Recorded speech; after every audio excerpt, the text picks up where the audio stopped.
अस्सलामुअलैकुम, food diaries with Rabia में खुशामदीद। आज की हमारी रेसिपी है आलू की कतलियाँ। इसको आप आलू की कतलियाँ भी बोलते हैं, इसको आप आलू का सालन भी बोल सकते हैं, ठीक है, और आलू मसाला भी बोल सकते हैं। ये रेसिपी जो है बेसिकली बहुत से लोगों के घरों में बनती है, डिफरेंट स्टाइल में बनती है।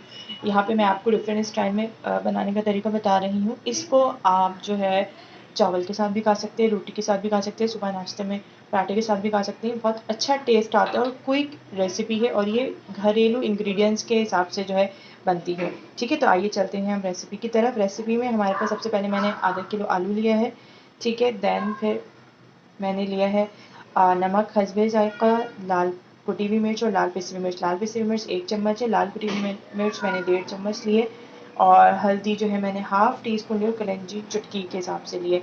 टमाटो, ये मैंने टमाटर इसको ग्रेट किया है। इसको मैं ग्रेट करने का तरीका आपको इंशाल्लाह किसी नेक्स्ट वीडियो में बताऊंगी। कि मैंने ग्रेट किया, इसमें छिलके नहीं है टमाटर के, ये सिर्फ टमाटर का पल्प है। और मैंने गार्निशिंग के लिए हरा धनिया लिया है, तेल मैंने लिया है 1 कप, ठीक है। अब चलते हैं अपनी रेसिपी की तरफ। इसको बनाने का तरीका क्या है, ठीक है।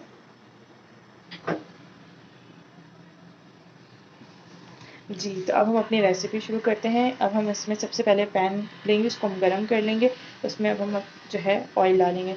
ऑयल हमने जो है पहले 1 कप लिया था, लेकिन हम देख लेंगे अगर हमें कढ़ाई में ज़्यादा लगेगा तो फिर हम उसके हिसाब से इसको कम कर लेंगे। लेकिन तेल सही है, क्योंकि इसमें तेल होता है तो फिर मज़ा आता है खाने में, ठीक है। हमने इसमें तेल ऐड कर लिया। तेल हमारा जो है, क्योंकि देखिए पैन मैंने गरम करने के लिए रख दिया था, तो जो है उसकी वजह से तेल थोड़ा ज़्यादा गर्म हो गया है। अब इसमें हम डाल देंगे टमाटर, ठीक है। टमाटर अगर हम इसको सिर्फ काट के डालेंगे, देखिए ज़रूरी नहीं है कि आप इसमें टमाटर जो है पेस्ट बना के ऐड करें, या इस तरह जिस तरह मैंने ऐड किया, क्योंकि मेरे लिए थोड़ा इजी होता है, मुझे जल्दी होती है, इसकी वजह से मैंने इसका पेस्ट बना के ऐड किया है। आप चाहें तो इसको काट के भी ऐड कर सकते हैं, ठीक है। इसमें फिर अपने सारे मसाले डाल देंगे, जो मसाले इसमें मैंने आपको शो किए थे, कुटी हुई मिर्च, नमक, लाल मिर्च, हल्दी और कलौंजी, ठीक है। अच्छा जी, अब हमने इसमें ऐड कर दिया। अब हम इसको हाथ से हल्का-हल्का भूनेंगे, ठीक है। आँच आपने मीडियम रखनी है, ना ज़्यादा हाई रखनी है, ना ज़्यादा लो रखनी है। इसको आपने 1 मिनट, क्योंकि ये टमाटर जो है ग्रेट हुआ हुआ है, तो ये काफ़ी जल्दी ये गल जाएगा, ठीक है। आपने देखिए टमाटर में चम्मच ऐसे जाते रहना है। आप जब आप कुक करेंगे तो आपको खुद ही आइडिया हो जाएगा, आपको फ़ील हो जाएगा कि टमाटर गल रहा है या नहीं। देखिए टमाटर का कलर भी कितना अच्छा है। आपने क्या करना है, आपने सिंपली इसको चम्मच को चलाते जाना है, इसी तरह 1 मिनट तक आप इसको चलाते जाएँगे। देन फिर आप इसमें अब आलू ऐड कर लेंगे। हमने आलू को हमने स्लाइसिस में काटने हैं, ना ज़्यादा बारीक काटना है, ना ज़्यादा मोटा। अगर ज़्यादा बारीक काटेंगे तो हलवा बन जाएगा, ज़्यादा मोटा काटेंगे तो गलने में प्रॉब्लम होगी, क्योंकि हमारी कोशिश ये है कि हम इसमें आलू कम से कम जो है ना इसमें ऐड करें, ठीक है। मतलब आलू हम इसमें ऐड करें, लेकिन हमारी कोशिश है कि हम इसमें पानी कम से कम ऐड करें,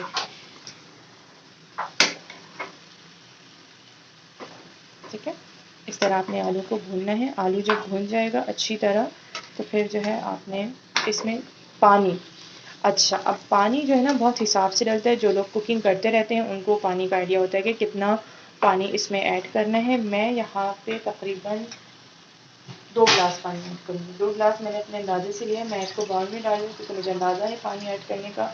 अगर आप न्यू बी हैं, आप बनाने की स्टार्ट कर रही हैं, या आपने इससे पहले रेसिपी ट्राई नहीं की, तो मेजर करके पानी डालें, ठीक है। पहले आपने थोड़ा सा पानी डाल के चम्मच को हिलाना है, ठीक है, क्योंकि आधे पानी में तो ये गलेगा, आधे पानी ग्रेवी में। अगर आपको इसको रोटी के साथ खाना है तो आपने इसके लिए पानी डाल के इसको जो है मतलब चढ़ा देना है, और जब पानी कम हो जाए तो इसको हल्का सा भूनना है। अब मैंने इसमें जो 2 कप पानी डाला है वो इस हिसाब से डाला है कि ये आलू गल जाए, और क्योंकि मुझे ये चावल के साथ खाना है तो फिर ये उसके हिसाब से बनेगा, ठीक है।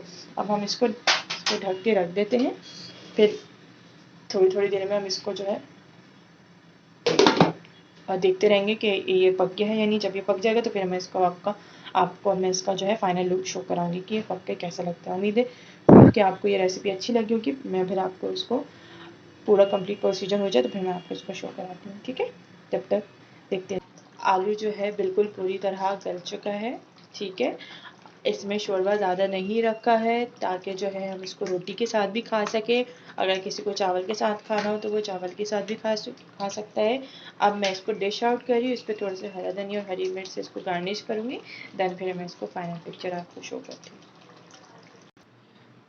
जी, तो यहाँ पे हमारी डिश जो है कंप्लीट हो चुकी है। इसको आप जो है हरा धनिया से गार्निश कर देंगे। इस तरह हरा धनिया आप इसमें ऐड कर देंगे और इसमें हरी मिर्च जो है, हरी मिर्च आपने जो है इसमें आधी करके या आपने साबुत डालनी है। वैसे तो हरी मिर्च क्योंकि हमने इसमें लाल पिसी हुई मिर्च और कुटी हुई मिर्च डाल दी है, तो इसलिए हम ज़्यादा मिर्च डालेंगे तो प्रॉब्लम हो जाएगी, तो इसीलिए हमने इसको गार्निश कर दिया है। ठीक है, उम्मीद करती हूँ कि आपको ये वीडियो पसंद आई होगी। अगर ये वीडियो आपको पसंद आई है तो इस रेसिपी को आप ज़रूर ट्राई कीजिए और मेरे चैनल को सब्सक्राइब कीजिए मेरी मोटिवेशन के लिए, ताकि मज़ीद मैं अच्छी अच्छी और इजी रेसिपीज़ आपके साथ शेयर कर सकूँ।